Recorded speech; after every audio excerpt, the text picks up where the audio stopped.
Hey YouTube, it's your girl Duchess back for another review, and this time we are with the Braxtons. Of course, we're in season 1, episode 5. Happy birthday, Traci! So the episode, wait, let me not. Listen, can they just let Traci rest, y'all? Can we just let her rest and this husband go on and do whatever it is that he's gonna do? You know, I know it's been 2 years and a lot has happened, but I would think that this part would have moved on by now. You know, a couple of things came up that Traci is not here to address, nor can the person who is in the situation address it. So some things just may need to be either left unsaid or just kind of agree to disagree. That's kind of where I am in this episode, people. But let's get into it. So, we left off in the last episode where Traci's will was at play and what her wishes were. For me, what I've heard so far is that she had specific wishes for her sorority. And so she did not want them to memorialize her because she didn't want this big thing. She had some details that they would do that she didn't want her loved ones to experience in her passing. Her husband did a very public viewing that was also online, and that piece, to me, it sounds like what he did was everything that contributed to her not wanting her sorority to do anything. But I haven't really heard the verbiage that she did not want a service. She did not want a funeral. Sounds like she may have wanted more of a memorializing kind of thing, like a memorial and celebratory thing. I don't know, but my thing is it's done now. Like, whatever it is, whichever way it rocks, it's done now. It's clear that little Kevin is supposed to have control of her over her estate and everything else except for this savings account that was that all went to her husband. And they were going to share, I think, in the responsibility or how it went in her homegoing celebration. But it's been 2 years. It's over with. Like, why are we still here? We're still here because her husband seems to think that she wasn't in her right mind. And that the decision that she made, maybe she couldn't have been in her right mind. I don't know.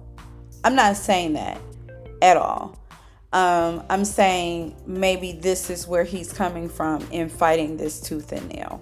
Traci's mom mentions that she expected this. She thought that it may be a challenge. She's sure that everything that went on was what Traci wanted, that she was in her right mind. She's sure that Traci was in her right mind when she made the arrangements and how she wanted her estate to be handled. The attorney said that she was definitely in her right mind, so much as so she wanted me to record it. So there's 2 different people from 2 different sections of this entire process that the problem was to be anticipated, and she took measures for that. So can we just kind of move on? Trina and Vaughn are having a family outing with her sons. They're doing kind of like this axe throwing thing, and they're just kind of talking. The topic of the conversation is, where is my grandbabies? Trina is ready to have grandchildren, and she wants her sons to get on the ball. The problem with that is they don't want kids. Vaughn has a conversation with them while Trina is away. I guess she's at the restroom or something. She wasn't present for this conversation. He tells them, although you really are firm about you not wanting any children, it's really not up to you. At the end of the day, your wife is going to make that decision. So if you're firm about it and you really don't want it to happen, you might want to get some things snipped and tucked and taken on up out of there, meaning a vasectomy. Then you can be 100% sure. Trina later learns about this, and she's not happy. Like, why you told my sons to do that? She felt like he crossed the line a little bit. I mean, that's what you want him there for. It would be no different if they were his biological dad and he had a conversation with them. it wasn't a very serious thing, but I am interested to see what you guys think. Do you think that he crossed the line? I would say that he did if they were still teenagers, but they're grown men and their minds were made up. Ciao. I do understand Trina's position though. It's still early. They may want children later, and that's pretty much a permanent decision. And I also understand her not wanting to give up on the quest to have grandchildren. At the end of the day, she's going to still bug them when she feels like it, recognizing that it can be annoying, so she won't do it as often as she like maybe. And Vaughn seems to think that she should just leave it alone altogether and stop bugging them about it. Tamar stops by to see her producer. She wants to make a change to a song that she recorded. She's feeling kind of melancholy. It's Traci's birthday week and she's in her feelings. Rightfully so. This is the second birthday since this is the second heavenly birthday. I like the way Toni Braxton put it. Toni Braxton made her appearance as well. She's in Paris doing a show, but you know, she's having some happy moments thinking about Traci, but it's still melancholy for her as well. This is her second heavenly birthday. Back to Tamar. So she's working on this song. We get a little bit more nostalgia about her and Traci and the producer. Turns out that they were friends, and he has some really nice things to say about his experience with Traci and how she communicated her love for Tamar to him. And it's comforting for Tamar to hear it. She also gets a little saddened as he talks about it. I know this must be hard for her, so I mean, I can just imagine. She remembers some great things about Traci, just them coming together, the producer and Tamar, and making this dope song that is #1, and she's very proud of it, and she can kind of feel Traci's stamp all over it, and it's a reminder that she's still around helping and doing what Traci does, because as Tamar put it, you don't have to be family for Traci to love you, and if she loved you, she was gonna go to bat for you. So Traci, in their minds, she brought their connection together, and it's even stronger because both of them have very fond memories of her, and a beautiful project came out of it. So she made the adjustments. I liked all the ones that she tried. She did settle on one, and I agree with that too. I love that she called Vince. So she called Vince to kind of, I guess it was maybe just kind of to prove to us that she and Vince are still really cool. Like to demonstrate that, because I don't think he heard a snippet of the song. So it wasn't for him to listen at the song. But she does still use his ear for every single music project that she has. And I thought that that was really nice. That even in this conversation, this FaceTime conversation that they have, you can tell that they're friends. Like, they seem to be even in a better space on this side of the things. Just the way that they interacted with each other. I didn't have the thought of, oh, they should get back together, but you can tell that they have, you know, this friendship that will just kind of be there. And I'm happy that their situation has survived it in such a positive way. So Trina, Tawanda, Tamar, and their mom are at dinner. They were updating on their trip to DC because they had gone to check on little Kevin and to make sure that he understood that his family was here for him. So they were kind of reporting on that. Got into the piece about the husband disputing Traci's mental capacity when she made the decisions that she made. And again, her mom remembers situations. Her mom said that Traci expected that. So she took measures to protect her wishes for little Kevin. So, you know, I don't think it's something that we need to hear about every episode. Like, I'm hoping that this isn't something that's going to be dragged out. And again, just let the lady rest. She left back what she needed to kind of handle it. And truth be told, I mean, you know, it's been 2 years. This should already be settled. I shouldn't be hearing about this. That's my thought. But I appreciate what Tawanda said. It's going to come out anyway. Their private issues normally make it to the public, and then they find themselves on the defense trying to defend themselves. So this is their way of kind of getting it out there. And if no one else is firm about Kevin Sr. having any type of platform, using their platform to speak on anything, she's not here for it. Clearly, she doesn't trust what he's going to say. And I just hope that he's able to find whatever peace he needs, or has already done that, so he can go ahead and close the chapters that he needs to and begin his grief process instead of fighting the family. That's just my thought, but I'm on the outside looking in. I don't really know what's going on. I just don't want to hear about it anymore. Okay. So they finished dinner. Tawanda is going to pay. They did. They gave us kind of like a glimpse when she was saying, them having to defend themselves, and did they leave their sister and all of that. Listen, as far as I'm concerned, we established that Traci couldn't go on the road. She couldn't sign the contract because she was pregnant. Traci had feelings about that. We've seen it throughout the Braxton family values. I personally did not need to go back there and see her in all of that aggression, all of that frustration, all of that pain that was just coming forth in like several different unpleasant emotions, right?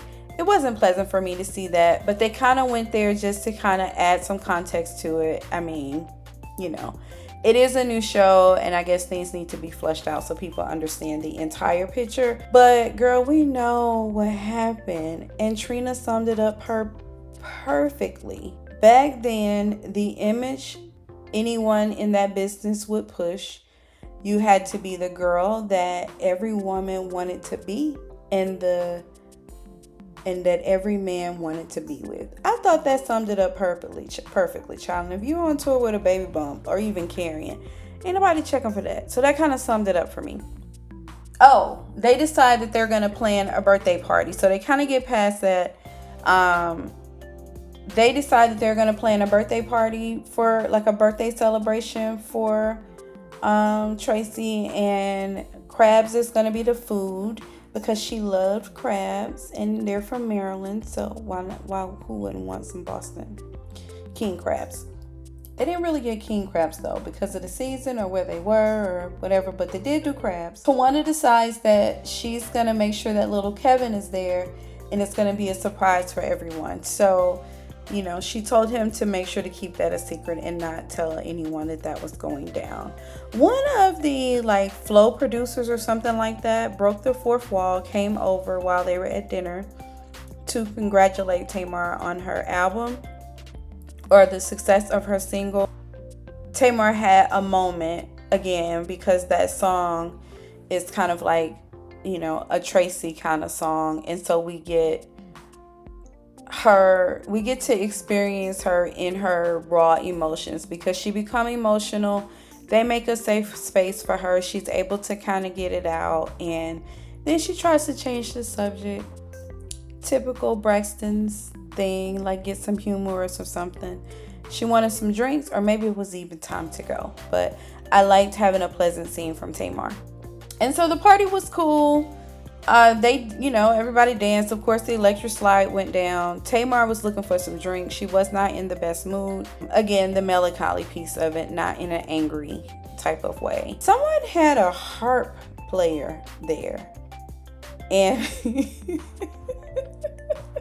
Trina and Tamar were sitting over there just kind of chatting. They were having a drink, just kind of chatting as everybody's kind of doing it, their thing at the party. This is where they were.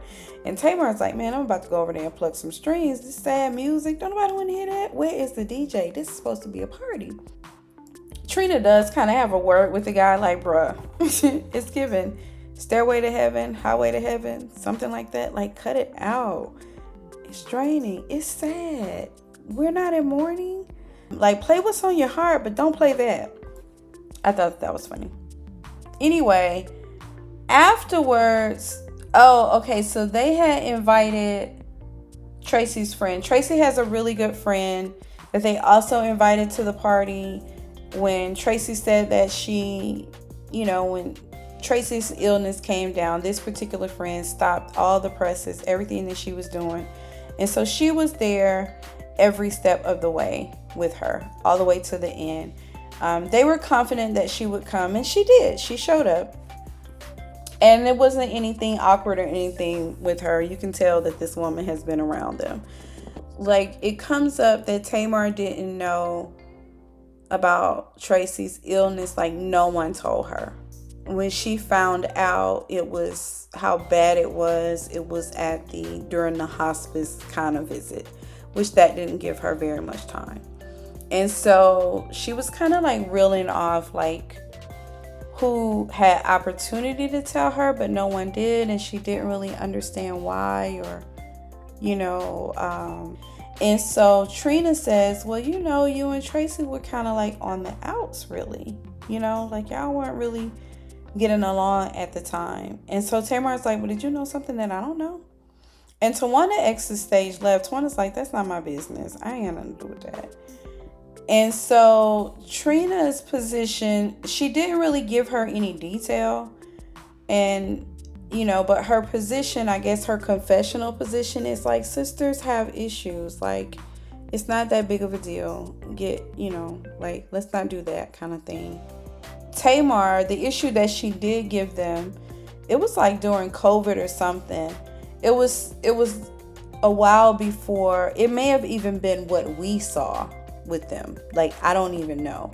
But it was some years that Tamar felt like they had kind of gotten past that. And so Trina was more like, maybe not. But this was another one of those things that could have just been left to, whatever, because why leave her with a thought of Traci didn't feel comfortable to tell her about that, or there was some type of rift between them. And so this is kind of like one of those things where I'm like, can we just let Traci rest? Like, don't speak for her. If you can't give her something to help her move forward in a positive way, like, I don't know if that would have been something that I brought up. But I'm sure Trina had her reasons, Anyway, Tamar says in her confessional, she only had a few weeks, and it was the best few weeks with her and Traci. She definitely left here knowing that they loved each other as sisters and there were no issues between them. But she would have liked to have more of that time. And I understood that. I love the way the friend put it, because she kind of switched the atmosphere a little bit, or the thought process a little bit, by saying, she didn't want to bother you guys. She didn't want to be a burden to her family. She didn't really want to share it. And her mom was like, that was for Traci to share. Hopefully Tamar will get to a place where she can air more on just the time that she had with Traci and the memories that was left. And, it is what it is in that sense. And that she doesn't kind of dig through, did Traci have issue with her or anything relative to that. Little Kevin did make it to the party, and everyone was happy to see him. It was really nice to see the cousins embrace him and how happy they were to see each other. And that was Happy Birthday, Traci. That's the end of this episode, you guys. I am championing moving forward and letting Traci's memory, just be a good one. And if there were issues, or something that that the other person doesn't know, I'm all for, you might as well just take that on away with you, because what is that person going to do with that, And all of the stuff around the husband or whatever, you have plenty of what you need to put that to rest. So let's put that to rest and get to whatever else is going on with this family. I'm still tuned in. What y'all think? What did you think about this episode? It's your girl Duchess, and I'm out.